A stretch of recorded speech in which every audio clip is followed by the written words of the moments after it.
America को किस कदर झटका लगा है और डोनाल्ड ट्रंप कैसे अलग थलग पड़ गए हैं इस युद्ध के अंदर, और दूसरी तरफ ईरान के साथ में रूस, चीन और फ्रांस अब खुल करके साथ खड़े हो गए हैं और पूरी तरह से विरोध किया है स्ट्रेट ऑफ होर्मुज को लेकर के सैन्य कार्रवाई का।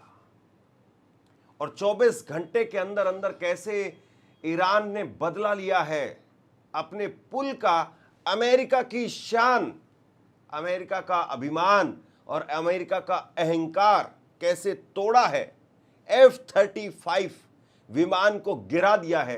ये बड़ी खबरें मैं आपको देने जा रहा हूं। रूस कैसे रणनीतिक तौर पर अब यूरोप के देशों को अपनी तरफ खींच रहा है और कैसे अमेरिका की कमर टूटने वाली है।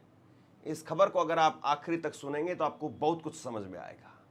और डोनाल्ड ट्रंप एक ऐसी चक्रव्यूह में फंसते चले जा रहे हैं और इसके पीछे कोई और नहीं है, इसके पीछे इजराइल उनको किस तरीके से चक्रव्यूह के अंदर धकेल रहा है, यह भी इस खबर के जरिए आप समझने की कोशिश कीजिए।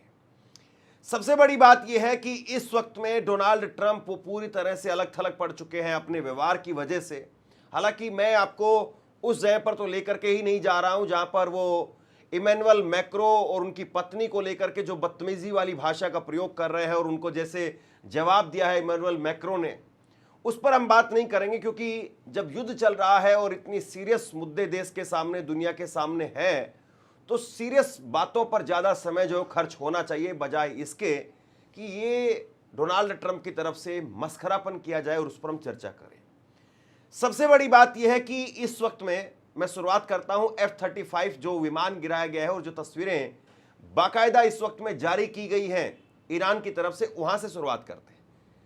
कल एक पुल गिराया गया और इसके 24 घंटे भी नहीं बीते और ईरान उसने अपना पहला बड़ा कहर वो अमेरिका के ऊपर बरपाया है। अमेरिका की आन बान शान F-35 विमान नीचे जमीन पर आकर के गिरा है और ये तस्वीरें बाकायदा ईरान की तरफ से जारी की गई है। F-35 विमान की तस्वीरें हैं और अपने आप में ये F-35 विमान की जो तस्वीरें हैं ये बहुत कुछ बताती है। IRGC की तरफ से ये तस्वीरें जारी की गई है जहां पर F-35 स्टील्थ फाइटर जेट जो ईरान के मध्य ईरान के ऊपर उड़ रहा था और उसको नष्ट कर दिया गया है। ये तस्वीरें अपने आप में बहुत कुछ बताती हैं।